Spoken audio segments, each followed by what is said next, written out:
Folks, it's my duty to lead the charge in starting 2018 off the right way with buttercreaming. Lots and lots of buttercreaming. I, for one, have my Buttercream Gang badge, which is simply just a buttercream stain on your clothes. Or at least I hope that's what it is. In case you forgot, the 1992 film The Buttercream Gang was the soft love story between two young lads set against the backdrop of a town that feared change and proper dancing.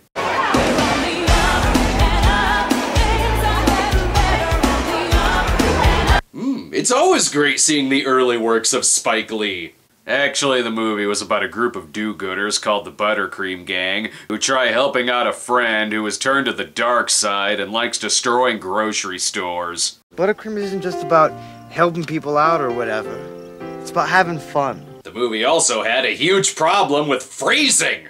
So 1 year later, in 1993, we got the awkwardly titled sequel, The Buttercream Gang in Secret of Treasure Mountain, where they go searching for the word "the," which should be between "in" and "secret." And I don't think I want to know the Buttercream Gang's secrets. Yeah, the treats are on me. One buttercreamer to another. I still don't know what that is, but I do know that it still costs $50. This box cover looks like someone shoved an Indiana Jones poster up a homeless man's ass and kept it there for a year. The story has to do with buttercreamers digging tunnels and looking for treasure. I myself need to work on phrasing. The film again comes from the Feature Films for Families series, as we can tell by their mockbuster version of the old HBO promo. This one, however, does not go into space. I'm expecting an explosive title screen for this film.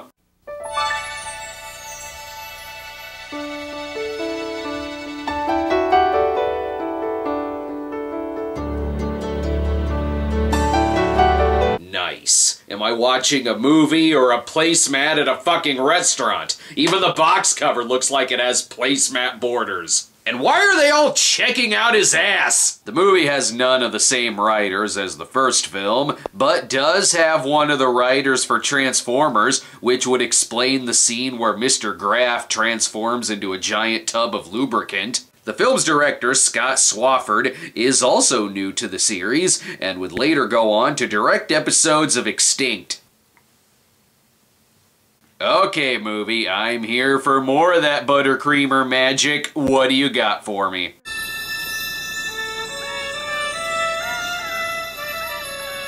And you lost me. Why do I have the feeling that this sequence is gonna resort to cannibalism? Stop! But I can shoot him!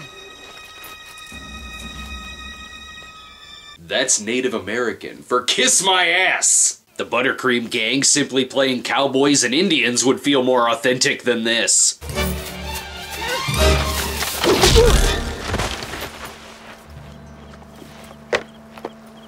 So, I guess that guy's dead? And what's Saint Nick doing here? And he that humbleth himself shall be exalted. Luke 14, 10 and 11. Just like the Grail Diary, if Henry Jones simply plagiarized the Bible. Who in their right mind thought that the Buttercream Gang needed a Legend of Curly's Gold? Not even City Slickers needed a Legend of Curly's Gold. This Friar Tuck spinoff isn't nearly as good as any Robin Hood movie ever. How many men do you have left?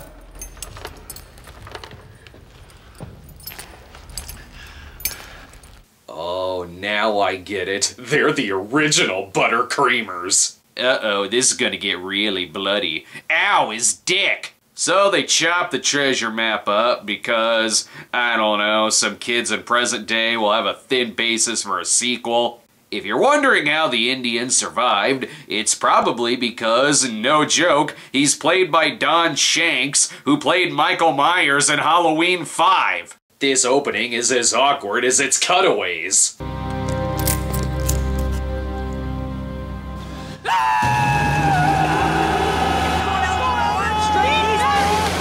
Meanwhile, in sleepaway camp, the gang has stumbled upon a major discovery. The town finally has a black kid. though the group still has questionable lines. Remember, Buttercreamers never give up.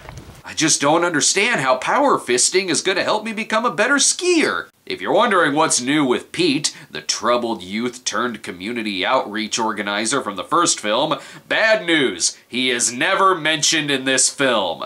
The main character in this film is Eldon, who you may remember as Buttercream. Here he's playing I found a giant toothpick. Disaster is about to strike.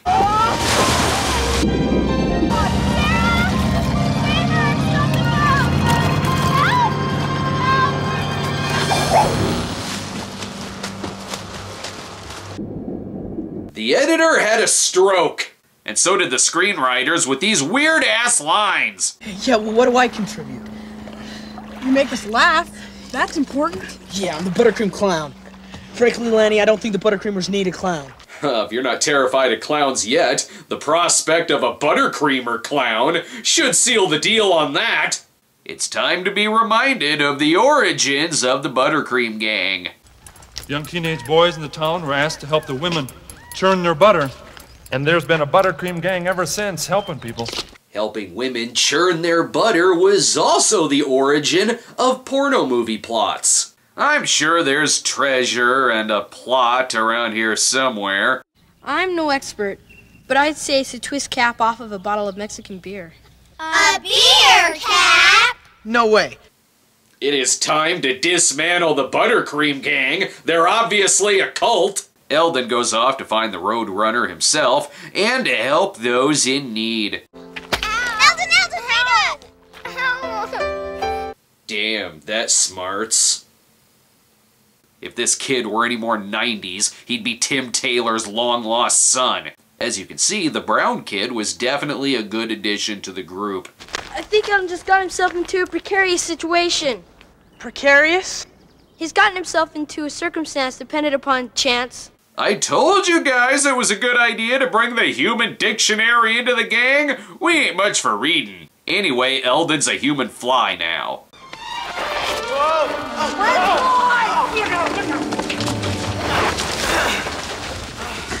I wish I could see the Gus Van Sant version where the Buttercream Gang simply just walks through the desert doing nothing. Ooh, they found half of the map. I guess it stayed there for centuries. I'm going to take it very carefully to the school in town. Put it under glass. It's gonna be a contender for the next episode of Will It Fit? Mark my words. Meanwhile, as they try and fail to break into a stranger's house, hey, what's up, main character from the first film? And speaking of characters from the first film... Will you look at this? You're supposed to stay 100 yards away from the children. Judge's orders. A big part of the plot has to do with the gang not wanting the Dietzes to move into Mr. Graff's house. I can't believe she actually kissed me. Relax, kid. She kisses her dog, too. Dog breath. And now the movie has a dog fucker? They don't like this couple because they may be scam artists. I like to think of myself as an author. Perhaps you've read my book, How to Make $1 Million Overnight with Nothing Down? Ooh, it's the art of the deal of books that don't exist. So they decide to have a fundraiser to save the house from being sold. We can't just sit around here. We gotta do something. Buttercreamers never give up. I wish they'd give up that damn motto. Eldon, however, wants to make a name for himself as he fantasizes about, I don't know, being liked. Congratulations, Eldon! Of all the slices of Wonder Bread in this town, you're truly one worthy of leaving the crust on. As they science the shit out of this plot... Oh, you're the young man with the gift for finding ancient documents. Why, yes I am, Satan. Oh, and this guy's here too. Nice to know all of his ancestors are fucking idiots. Let's get a good look at that map. Good news, boys, it's a giant cigar. For the first time in my life, I'm finally gonna do something right. Eldon spends most of his time pushing old ladies downstairs. He needs this. Satan offers them money for the map, but no dice. I know it's not worth much, but we did find it here in Elkridge. I think we can just put it on display in the school for a while. Eldon was then set on fire by Satan's piercing eyes. I'll make a beautiful display for your parchment. And it'll say, discovered by Eldon Flowers. His last name is Flowers. Of course his last name is Flowers! Now back to Scott and other kid having a 90s pants off. They both lose. Ice cold lemonade? Sorry, Eldon. We heard that Buttercreamers piss in their lemonade. No thank you. This kid looks like somebody deflated John Tesh. Now it's time for the town's first race war. And by that, I mean a rollerblading race. The winner will get their bare legs acid washed.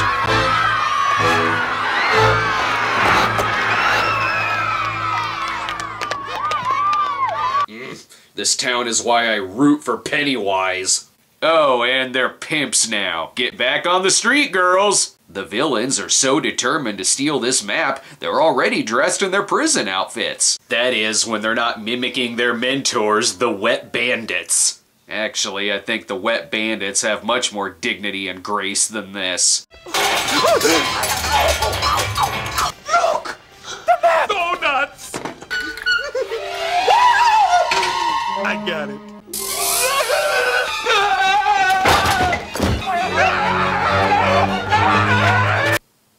I sure am concerned about whether or not the Buttercream Gang will make it out of this one alive. Look, boss, we can explain. We had the map, but we accidentally fell into an animal's head, and 2 young girls stole the map, and we were then thwarted by a dumpster. My mama's gonna kill me. Oh. Well, you shouldn't be chasing little girls. But come on, everyone else in this town does. While Eldon dresses as a stern college football coach with an addiction to pixie sticks, Professor Satan is put under the spotlight. I take umbrage at the insinuation. Umbrage? Offense. An insult to one's character. An outrage to personal... We get the picture, Eli.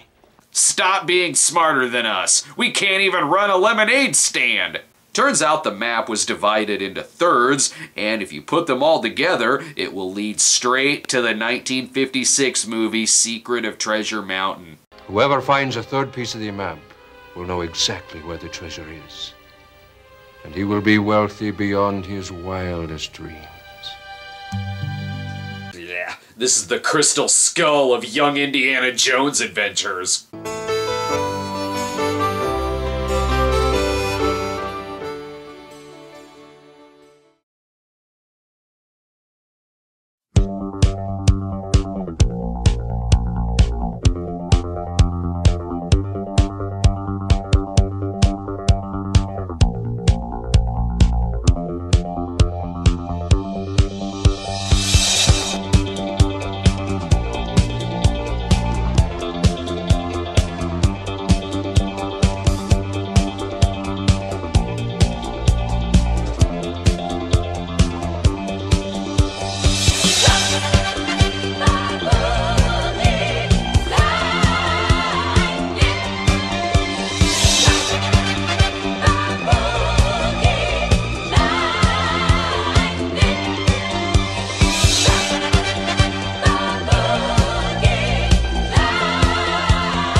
As they go search for the buried treasure, they bring all the essentials. Fritos!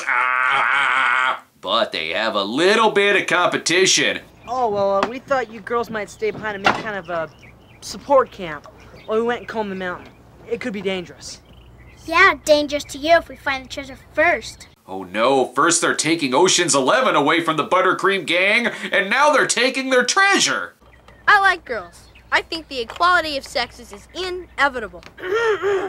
But still, no girls allowed. If Eldon looks sad, it's because he just found out his ancestor is Santa's Christmas elf named Calvin. Uh-oh, someone told Old Man Creeper, Mr. Graff. I have my way of knowing about these things. Especially when a group of Buttercreamers come into the store to buy supplies. Yes, but how did you figure that out from us buying 20 pounds of lard and a dozen carrots? Mr. Graff, however, has a clue about the remaining piece of the map. Something familiar about this mark here in this corner. It's just like the mark that's on the crates of honey that I get from the monastery. Why do your crates of honey have the Iron Cross? Something tells me they're being watched.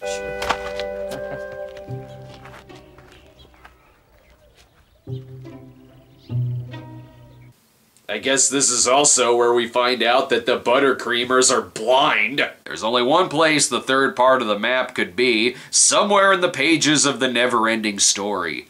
The monk tells them all about the men who have died searching for the treasure. The knight warned us not to take the movie from the video store! This leaves the monk with more questions. A great many greedy men have died terrible deaths in search of this treasure.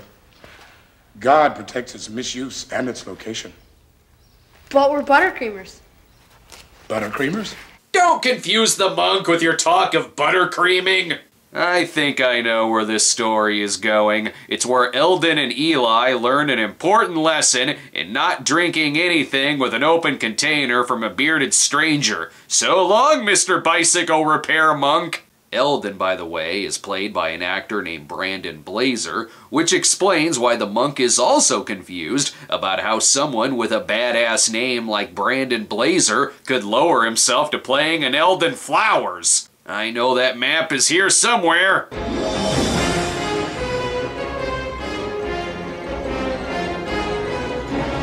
I knew it. A reference to Tales from the Crypt leads us straight to the map. Too bad his dad never would have made it past the rats. And where the hell is that monk?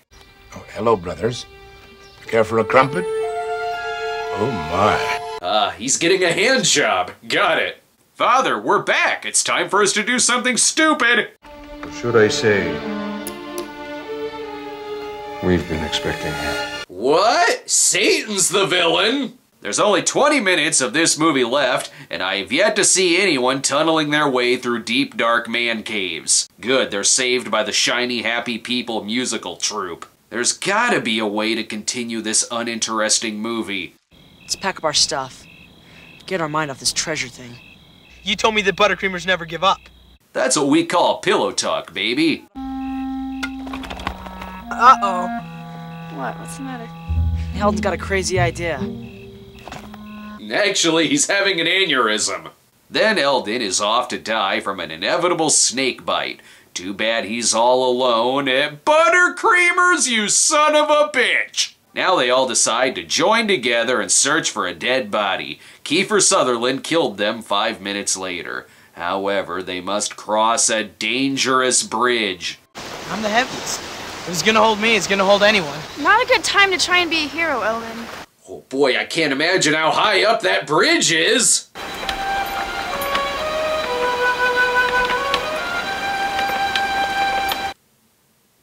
It's like Temple of Doom if none of them were in danger.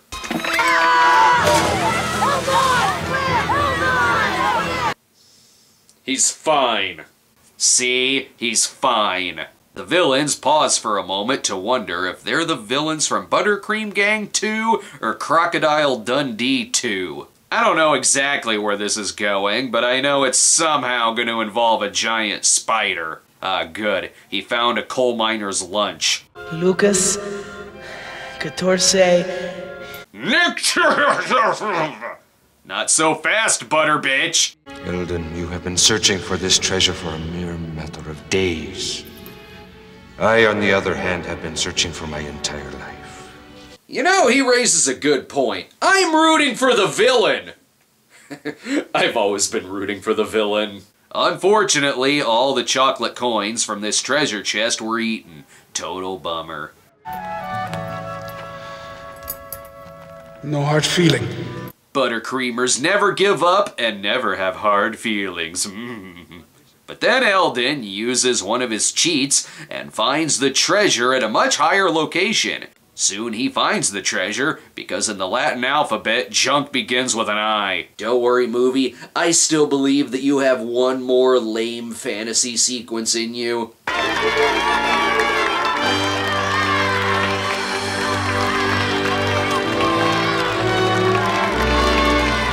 They all secretly hate you. Wow, one day I too can become a fairy princess. Eldon, it was rather dumb of me to leave after searching only one treasure chest, so I decided to follow you.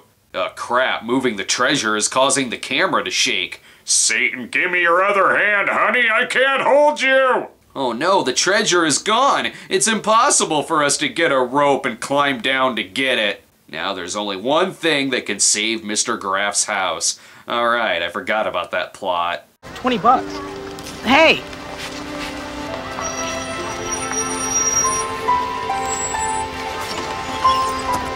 And thus Eldon learned the valuable lesson of price gouging.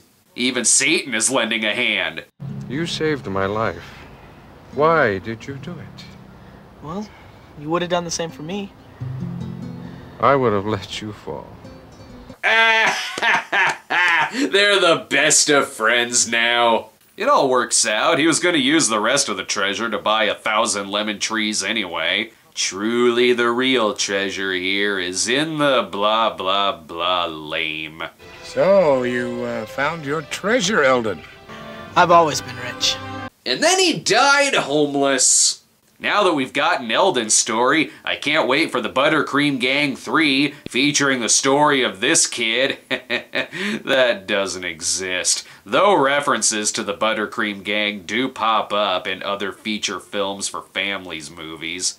And speaking of feature films for families, it wouldn't be a Buttercream Gang movie without a quiz on the back of the box. Why did Eldon feel like the Buttercream Clown? Because he grew up to become a Gacy-inspired serial killer? Where did the monk say you can sometimes find the greatest treasure? What does he mean? You can find the greatest treasure in the bathroom stall located at the rest stop on I-55, 10 miles south of town.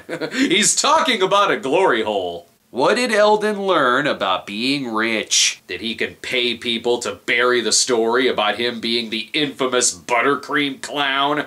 What is the meaning of the parable of the cobbler as told by the monk? It means that with enough buttercream, he can shove a shoe up his ass. What did Eldon finally understand about being a hero? That you can live long enough to see yourself become the butt of several jokes in a YouTube video. Now, if you'll excuse me, I need to look for my own buried treasure by sticking my head in a toilet and drowning myself. Hey, where's my lemonade? Hey!